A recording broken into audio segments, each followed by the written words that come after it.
Bom, galera, vamos lá. Como eu estava explicando para vocês, vai ficar essa aula gravada, porque aí você faz uma revisão, né, vem assistindo e tal, fica massa, certo? Aí você se preocupa menos agora em estar anotando, porque você vai ter essa revisão em aula, né, em vídeo. Então, olha só, como eu disse a vocês, o Senado era o principal órgão do poder. O Senado, ele faz uma organização estrutural para poder governar. Em primeiro lugar, lembre-se, primeira fase foi monarquia. Monarquia foi de 753 a 509 a.C.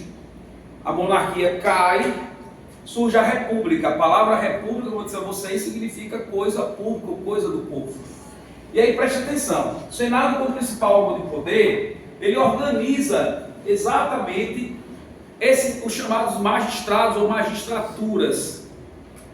E aí você tem o consulado, os pretores, questores, edis, sumo pontífice e o ditador. Preste atenção, tá? Vamos lá. Em primeiro lugar, quem eram os cônsules? Os cônsules eram dois. A princípio, eles, um cuidava da administração da cidade e presidia o Senado, e o outro era o comandante do exército. Ou seja, um cônsul ele cuidava do comando do exército e o outro cuidava exatamente da questão ele administrava os trabalhos do Senado e administrava a cidade como se fosse uma espécie de poder executivo. Agora preste atenção, professor, como eram escolhidos os cônsules? Os cônsules eram escolhidos pelo Senado para um mandato de 1 ano, certo? Lembrando a vocês, aqui é importante lembrar, certo? Eu vou botar aqui a organização, vou escrever um pouco maior, para poder pegar ali na câmera, tá? No vídeo. Então, a organização social de Roma. Vamos lá. Como era essa organização social? A pirâmide social em Roma, ela era mais ou menos assim, ó. Então ela era dessa forma assim. Primeiro, no topo da pirâmide, você tinha os chamados patrícios, certo? Os patrícios. Depois vinha um grupo que era protegido pelos patrícios, chamados de clientes, certo? E depois vinha um outro grupo chamado de plebeus, a plebe. E finalmente um outro grupo chamado de escravizados, certo? Então vamos lá. Quem era quem aí? Os patrícios, eles eram a classe dominante, os nobres, os bem-nascidos, os donos das melhores terras. Durante muito tempo, somente esse grupo possuía direitos políticos. Tudo bem? Somente esse grupo possuía direito político. Bom, aí você tem clientes. Quem eram os clientes? Os clientes eram geralmente ou algum plebeu que conseguiu ficar rico, não é? Ou estrangeiro também com condição financeira boa. Mas o cliente, ele era uma classe social, ele era protegido dos patrícios. Como assim, professor? Em troca de dinheiro, certo?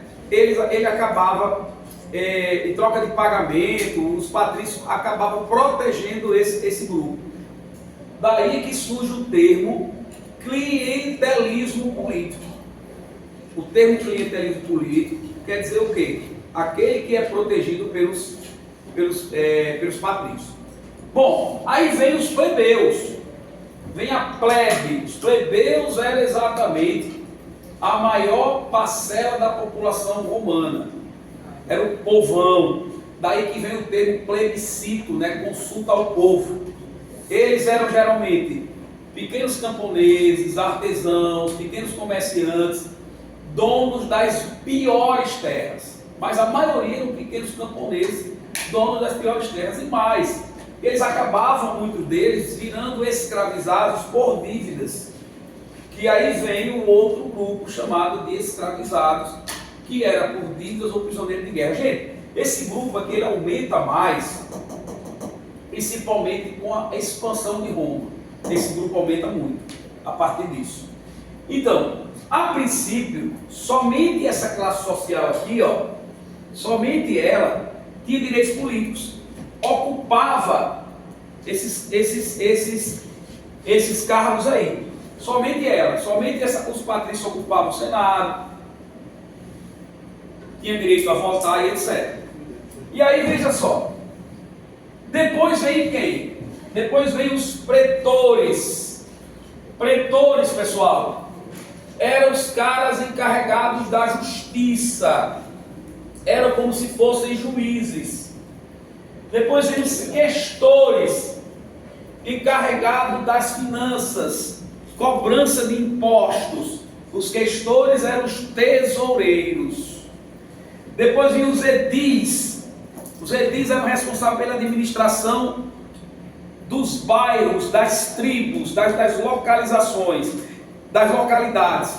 Eles eram como se fossem prefeitos. Eles eram responsáveis pela segurança, limpeza, abastecimento de água, combate ao incêndio da cidade.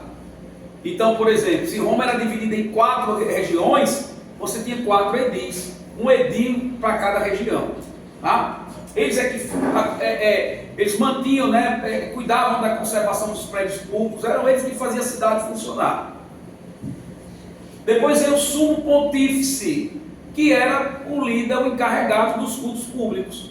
Sumo pontífice vem de, aí lembra aí, sumo sacerdote, como é que se chama-se o Papa, né? O Papa chama-se de sumo pontífice. Tá? Então eles eram encarregados dos cultos públicos. Enfim, o sumo pontífice. Dos cultos da religião. E finalmente ditador. Professor, ditador, que coisa estranha, porque é o seguinte: em caso de calamidade, esse era o único magistrado que não tinha de maneira permanente. O ditador ele só era escolhido em caso de calamidade pública ou de perigo iminente. Deixa eu dar um exemplo. Vamos imaginar que Roma está passando por uma epidemia, certo? As pessoas estão morrendo. Então o que é que o Senado fazia? O Senado escolhia alguém para exercer um cargo temporário de ditador. Esse cargo só poderia ser exercido por até 6 meses. Para que isso, professor? Para que ele pudesse tomar decisões rápidas. Lembre-se, o povo está morrendo. Não tem como você todas as decisões levar para o Senado, para votação, para discussão e etc. Então eles escolhem uma figura que ele vai governar como um ditador, mas o ditador não é o conceito de ditador da gente. Tá? Esse cara ele era submetido ao Senado. Ele não podia fazer o que queria. Apenas ele era escolhido especificamente para resolver aquele problema e tomar decisões rápidas. Acabou o problema, dissolve o ditador. Persistiu o problema por mais de 6 meses, escolhe um outro ditador. O cara só podia ficar no máximo 6 meses. Até aí tudo bem? E mais, decisões rápidas acerca daquele problema. Se fosse um problema de epidemia, ele ia tomar decisões em relação ao problema de epidemia. Até aí tudo bem? Bom, e claro que quando inicia a República, a gente vai ter um ponto interessante aí na República, que vai ser o quê? A República, pessoal, você vai anotar aí, certo? A República, ela foi marcada pelos conflitos entre patrícios e plebeus. Ok? Praticamente quase que toda a República ela foi marcada por conflitos entre patrícios e plebeus. Mas me diga uma coisa, professor, como é que isso foi resolvido? Por quê? Porque a plebe era explorada demais pelos patrícios. Inclusive o plebeu era convocado para ir à guerra, não recebia nada, às vezes estava trabalhando ou cultivando sua terra, ia para a guerra, quando voltava, a colheita tinha sido perdida, ele estava cheio de dívida e virava escravo, ele e sua família. Então, diante disso, um grupo da plebe resolveu fazer o quê? Resolveu se revoltar contra esse status quo, né, contra essa exploração. E aí você vai ter, por volta de 494 a.C., a chamada Revolta do Monte Sagrado. Por volta de 494 a.C., que foi o quê? É considerada a primeira greve. Aí você vai colocar aí, ó, Revolta do Monte Sagrado, vou puxar a setinha aqui, foi uma revolta por direitos. Quem é que fez a revolta? Os plebeus. Cansados de serem explorados, os plebeus se revoltam na chamada Revolta do Monte Sagrado. Aí preste atenção. Depois disso aqui, eles conseguiram conquistar alguns direitos. Quais foram os direitos? Primeiro foram chamados os tribunos da plebe. Pessoal, quem eram os tribunos da plebe? Os tribunos da plebe eram representantes dos plebeus no Senado. Isso. Então, lembra que até então ali só era ocupado por patrícios? Os plebeus dizem: a gente quer ter representação política. Aí 1/3 do Senado passou a ser ocupado pelos plebeus. Era minoria? Era, mas já era alguma coisa. Tá? Ao longo do processo, eles foram conquistando outros elementos, como por exemplo, uma conquista interessante foram as leis das 12 tábuas, certo? As leis das 12 tábuas, por favor, não diga tábuas, tá? As leis das 12 tábuas, isso é uma piada, gente, pelo amor de Deus. Obrigado. Foram o quê? As primeiras leis escritas em Roma, certo? Reivindicação dos plebeus, que até então as leis eram orais, interpretadas pelos patrícios, e aí eles trazem as leis das 12 tábuas. Até aí tudo bem? Depois vem o quê? Quais outras leis? Aí vem. Isso faz alusão também ao Velho Testamento. 12 tábuas. Não. As leis licínias, certo? Que aí você tem, as leis licínias você tem acesso da plebe ao consulado. Lembra quantos cônsules eram? 2. Agora um vai ser plebeu. Um patrício, outro plebeu. Acesso da plebe ao consulado. Outra coisa, fim da escravidão por dívidas. E deixa eu dizer mais. E a lei Canuleia. O que é que faz a lei Canuleia? Casamento entre patrícios e plebeus. Ou seja, a plebe, né, os patrícios eram autorizados, poderiam agora casar com plebeus.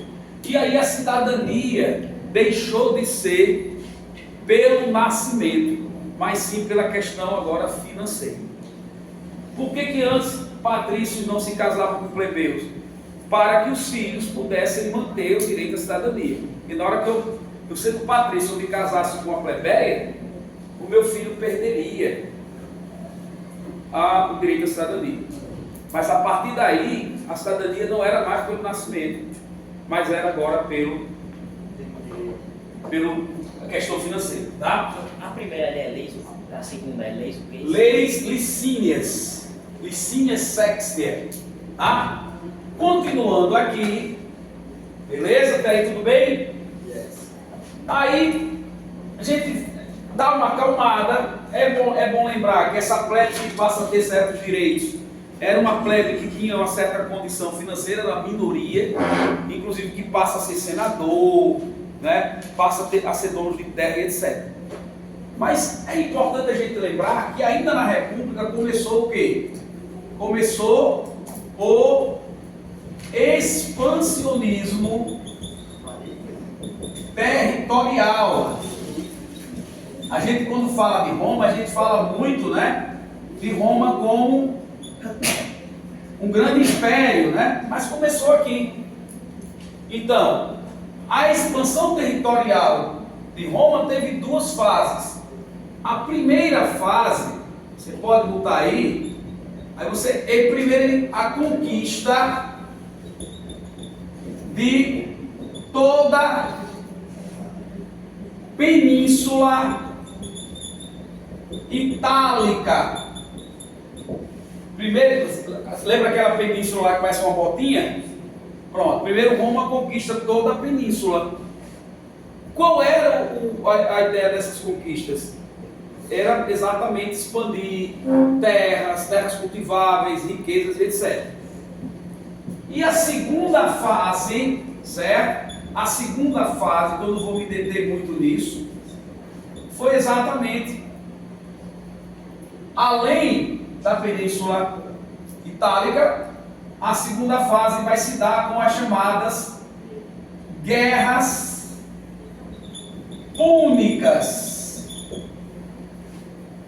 Que guerras eram essas? Travadas entre Roma e a poderosa Cartago. Começou pela disputa da Sicília, que pertencia a Cartago. A disputa da Sicília deu início às chamadas guerras púnicas. Foram 3 guerras. Quem era Cartago? Cartago era uma poderosa cidade que ficava no extremo norte da África, ali perto do Mediterrâneo, uma cidade comercial que foi fundada pelos fenícios, não é? E essa cidade, ela depois tornou-se cidade muito forte e praticamente ela tinha entrepostos comerciais em toda a região do Mediterrâneo. E a Sicília pertencia a Cartago. Quando Roma invadiu Cartago, Roma deu início às guerras púnicas. Qual o objetivo das guerras púnicas? O controle da Sicília e o controle principalmente do mar Mediterrâneo. O mar Mediterrâneo era o mais importante mar naquela época. Controlar o mar Mediterrâneo era controlar as principais rotas comerciais da antiguidade. E claro, foram 3 guerras, eu não vou entrar em detalhes, e aí você tem exatamente no final vitória de Roma e domínio, olha só, de todas as regiões mediterrâneas. Inclusive eles controlam o mar Mediterrâneo. Tanto que eles passam a ser chamados do mar Mediterrâneo. Eles chamam o mar Mediterrâneo de Mare Nostrum, ou nosso mar. Beleza? Isso. Vou parar aqui.